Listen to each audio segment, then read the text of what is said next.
una época en que las luces brillantes de Nueva York simbolizaban esperanza y progreso, una sombra caminaba entre la multitud.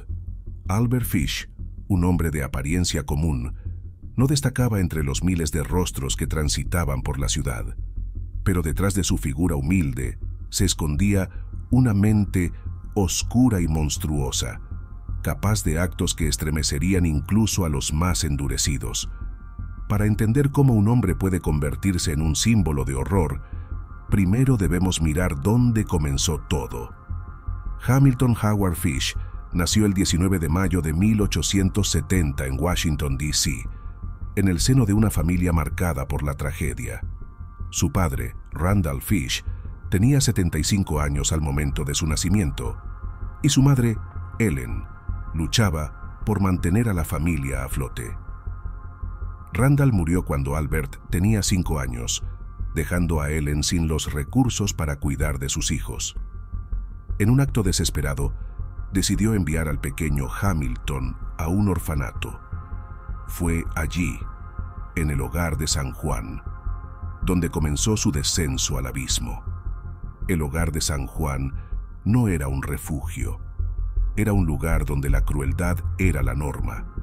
Los niños eran castigados brutalmente por los errores más insignificantes. A menudo se les golpeaba hasta sangrar, y los gritos de dolor resonaban por los pasillos. Albert, un niño tímido y asustado, comenzó a asociar el dolor físico con algo más profundo, algo que le brindaba una extraña sensación de placer. Para la mayoría de los niños, los castigos en el orfanato eran un recuerdo amargo y aterrador. Pero en el caso de Albert, cada golpe parecía provocar algo profundamente perturbador en su interior. La vergüenza pública y el sufrimiento físico se convirtieron en elementos que, de manera inquietante, se mezclaron con sus primeras emociones de satisfacción, dejando una marca imborrable en su desarrollo. Además de los castigos, Albert enfrentaba el constante rechazo de sus compañeros, quienes lo apodaron Ham and Eggs, jamón y huevos, un sobrenombre que lo llenaba de vergüenza y lo hacía sentirse aún más marginado. Este aislamiento no solo profundizó su soledad, sino que también comenzó a alimentar un resentimiento silencioso que crecería con el tiempo. A los 9 años, fue testigo de uno de los castigos más severos en el orfanato.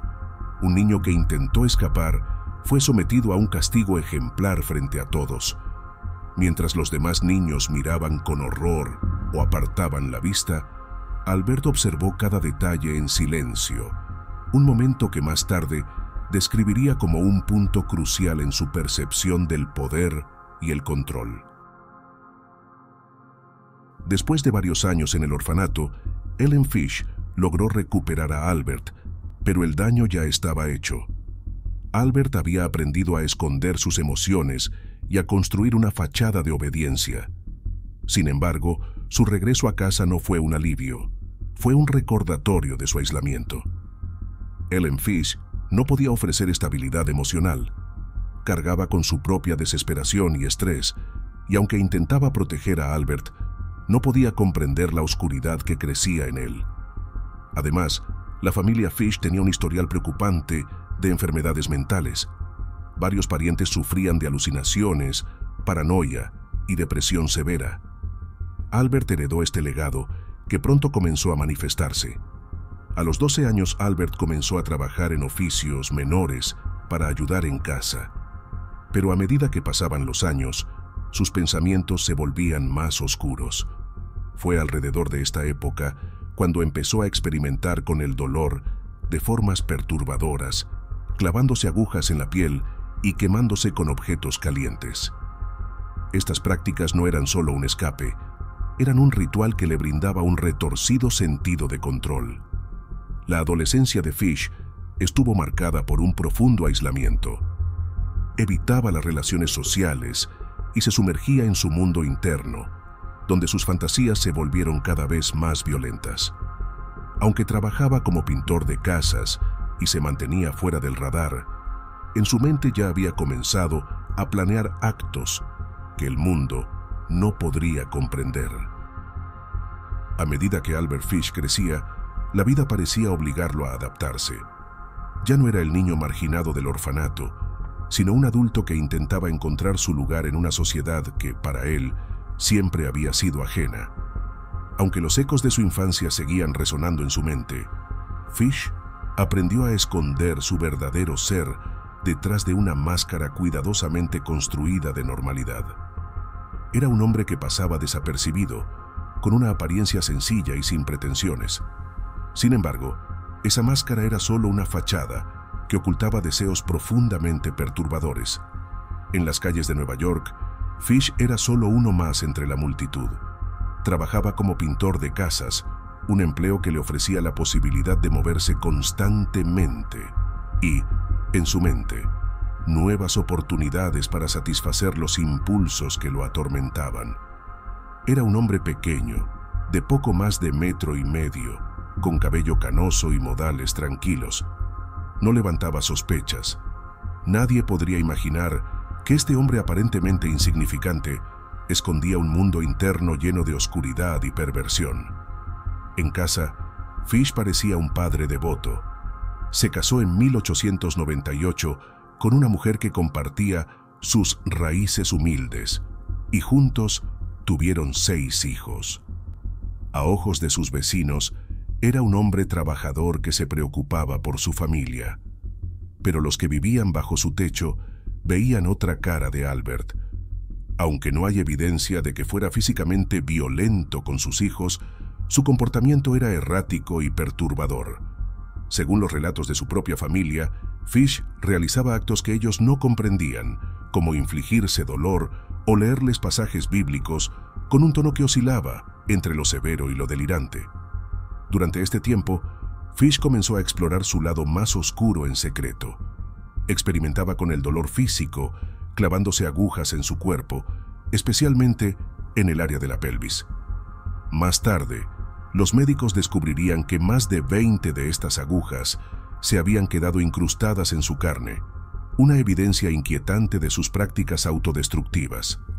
Para él, el dolor no solo era un castigo, sino una especie de ritual que lo conectaba con algo que solo él podía entender. Fish también desarrolló un extraño interés por los textos religiosos, en particular aquellos que hablaban de sacrificios y purificación. Usaba la Biblia para justificar sus pensamientos y acciones, convencido de que el dolor, tanto el suyo como el de otros, tenía un propósito sagrado.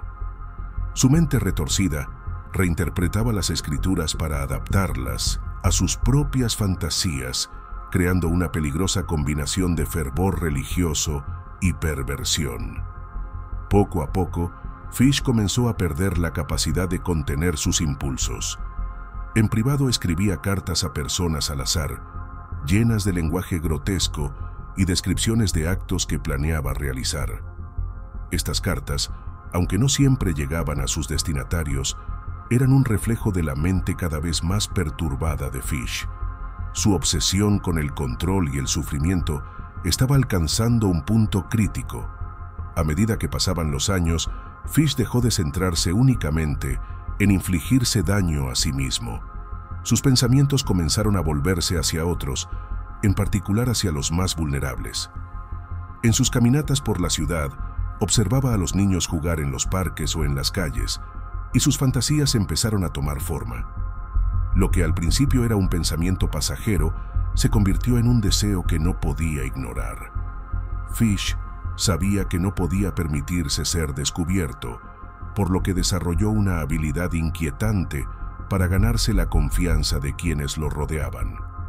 Usaba su apariencia humilde y su tono amable para acercarse a las personas sin levantar sospechas. Esta habilidad le permitió acercarse a sus futuras víctimas, quienes nunca imaginaron que el hombre amable que les ofrecía dulces o una conversación inocente podía ser un depredador. La doble vida de Albert Fish continuó durante años. Mientras su familia veía a un hombre devoto y trabajador, el mundo exterior veía a un vecino común. Nadie podía sospechar que detrás de esa máscara de normalidad se ocultaba un monstruo que estaba acumulando la confianza y las herramientas que necesitaría para desatar su lado más oscuro. Albert Fish pasó años perfeccionando su capacidad para pasar desapercibido, ocultando sus oscuros deseos bajo una fachada de normalidad. Pero eventualmente, sus fantasías se hicieron imposibles de contener. En 1924, dio el primer paso hacia el horror, convirtiendo a Francis McDonnell, un niño de apenas 8 años, en su primera víctima conocida. Staten Island era un lugar tranquilo, un refugio para familias que buscaban escapar del bullicio de la ciudad. Los niños jugaban libremente en los campos y las calles, sin el temor que hoy conocemos. Entre ellos estaba Francis McDonnell, un niño alegre que disfrutaba pasar las tardes con sus amigos cerca de su casa. Francis era el menor de 5 hijos de una familia trabajadora. Su madre lo describía como un niño dulce y obediente, que siempre regresaba a casa a tiempo para la cena. Pero el 14 de julio de 1924, algo ocurrió que cambiaría la vida de esa familia para siempre. Ese día, varios vecinos notaron a un hombre extraño merodeando por el vecindario. Era mayor, con cabello canoso, delgado y vestido con ropa desgastada. Su comportamiento era peculiar. Se sentaban a observar a los niños jugar, murmurando para sí mismo mientras apretaba los puños. Más tarde, las descripciones coincidirían con las de Albert Fish. Fish había pasado días explorando la zona, buscando una oportunidad. Cuando vio a Francis jugando solo, supo que ese era el momento que había estado esperando. Francis, como cualquier niño de su edad, no sospechó del hombre que lo seguía. Fish se le acercó con una sonrisa amable y una excusa cualquiera. Aunque los detalles exactos de la conversación nunca se sabrán, lo que está claro es que Fish logró llevarse al niño a un bosque cercano, donde nadie podía escuchar sus gritos. Horas después, cuando Francis no regresó a casa, su madre comenzó a preocuparse. Alertó a los vecinos y pronto se organizó una búsqueda. Pero para entonces ya era demasiado tarde. El cuerpo de Francis fue encontrado al día siguiente. Estaba parcialmente oculto entre la maleza, con claras señales de haber sido golpeado y estrangulado. El crimen fue tan brutal que incluso los investigadores más experimentados quedaron conmocionados. Las heridas en el cuerpo del niño indicaban que Fish no solo lo había asesinado, sino que también había actuado con una crueldad inimaginable. Sin embargo, en ese momento, no había pruebas suficientes para identificar al culpable, y el caso quedó sin resolver durante años. El asesinato de Francis McDonnell conmocionó a la comunidad de Staten Island. Las familias que antes se sentían seguras dejando a sus hijos jugar al aire libre, comenzaron a vivir con miedo. El caso permaneció en la mente de todos, pero sin pistas claras, se desvaneció lentamente en la memoria colectiva. Aunque nadie lo sabía en ese momento, este crimen sería solo el comienzo de una serie de actos atroces que revelarían la verdadera naturaleza de Albert Fish. Después del asesinato de Francis, Fish no mostró remordimiento ni miedo de ser atrapado. Continuó con su vida cotidiana, ocultando su monstruosidad detrás de la máscara que había perfeccionado durante años. Sin embargo, este primer crimen marcó un punto de no retorno. El hombre gris había dado su primer paso hacia el abismo. En 1928, Albert Fish encontró a su siguiente víctima, Grace Budd, una niña de 10 años cuya historia conmocionaría a la sociedad de su tiempo. El caso, marcado por el engaño y la tragedia, se convertiría en uno de los más impactantes de la historia criminal. Todo comenzó con un anuncio en un periódico, en el que la familia Budd, con recursos limitados, buscaba empleo para su hijo Edward, de 18 años, con la esperanza de mejorar su situación económica. Albert Fish, siempre atento a oportunidades para acercarse a los más vulnerables, vio en ese anuncio una ocasión perfecta para llevar a cabo sus oscuros planes. Fish se presentó en la casa de los Budd, utilizando el nombre falso de Frank Howard, un supuesto granjero con éxito en Long Island que buscaba contratar a un ayudante. Vestido de manera sencilla pero limpia y hablando con un tono tranquilo, logró inspirar confianza de inmediato. La familia, sin sospechar sus intenciones, lo recibió cordialmente y Fish prometió regresar al día siguiente para concretar el acuerdo. Sin embargo, durante ese primer encuentro, algo cambió. Fish se fijó en Grace Budd, la hermana menor, y desde ese momento decidió que ella sería el centro de sus oscuros deseos. Cuando Fish volvió al día siguiente, trajo consigo pequeños regalos para ganarse aún más la confianza de la familia. En su conversación, mencionó una supuesta fiesta de cumpleaños en casa de su hermana y pidió permiso para llevar a Grace. Los Budd, confiados en la actitud educada y aparentemente inofensiva de Fish, accedieron. Grace, emocionada por la idea de asistir a la fiesta, partió junto a él, sin imaginar el destino que la esperaba. Esa fue la última vez que la familia la vio. En lugar de llevarla a una celebración, Fish la condujo a una casa vacía en un lugar apartado. Lo que ocurrió allí solo se supo años después, gracias a la confesión de Fish.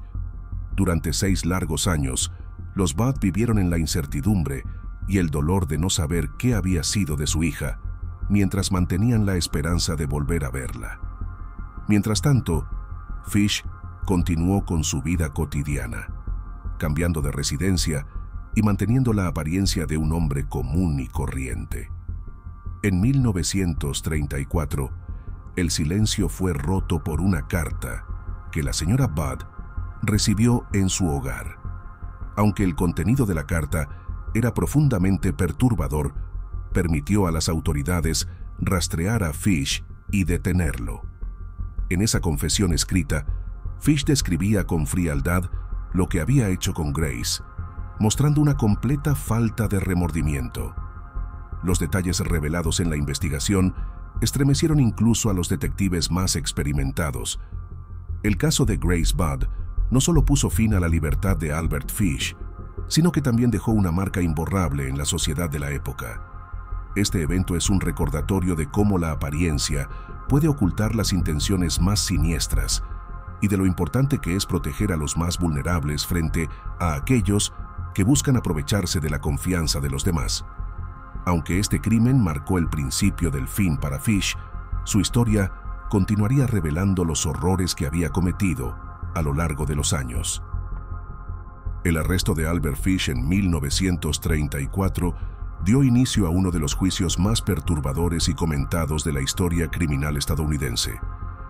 La noticia de su captura se propagó rápidamente y los medios lo apodaron el caníbal de Brooklyn y el hombre gris, destacando la monstruosidad de sus crímenes.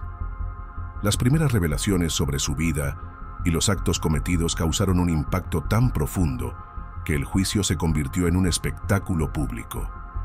Multitudes se reunían fuera del tribunal, ansiosas por obtener un vistazo del hombre que encarnaba el horror que nadie podía imaginar. Dentro de la sala, el ambiente era tenso.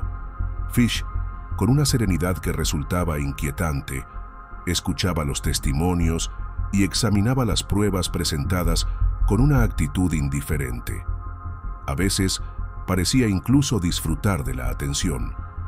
Los fiscales centraron su caso en el asesinato de Grace Budd, apoyándose en la infame carta que Fish había enviado a la familia, junto con otros testimonios y evidencias que vinculaban a Fish con crímenes similares. Cada nuevo detalle revelado añadía una capa más de horror a su perfil, pintándolo como un hombre que había superado cualquier límite de humanidad. Uno de los aspectos más controvertidos del juicio fue el estado mental de Albert Fish. Psiquiatras y expertos fueron llamados a testificar, y los diagnósticos coincidieron en que Fish sufría de múltiples trastornos, incluyendo sadismo extremo y tendencias psicopáticas. Sin embargo, lo que más alarmó a los expertos fue su capacidad para distinguir entre el bien y el mal. A pesar de sus perturbaciones, Fish era plenamente consciente de sus actos, lo que lo hacía legalmente responsable de ellos. Esta conclusión fue fundamental para el desarrollo del juicio, ya que descartó la posibilidad de que su estado mental lo eximiera de la responsabilidad de sus crímenes. A lo largo del juicio, las confesiones de Fish fueron el punto más impactante. Relató sus crímenes con una calma desconcertante, describiendo los detalles de sus acciones como si se tratara de eventos ordinarios. No solo admitió haber asesinado a Grace Budd, sino que también reveló su implicación en otros casos aún desconocidos. Su tono frío y su aparente falta de remordimiento dejaron atónitos a todos los presentes, desde los miembros del jurado hasta los espectadores que seguían cada palabra con horror. Algunos de los detalles eran tan gráficos que los registros del juicio fueron parcialmente censurados para evitar mayores conmociones públicas. El veredicto no sorprendió a nadie. Albert Fish fue declarado culpable del asesinato de Grace Budd y condenado a la pena de muerte. La sentencia fue recibida con alivio por la familia Budd, quienes finalmente obtuvieron un cierre, aunque el dolor de su pérdida nunca desaparecería. Para la sociedad, la sentencia también fue un acto de justicia por los innumerables horrores que Fish había perpetrado.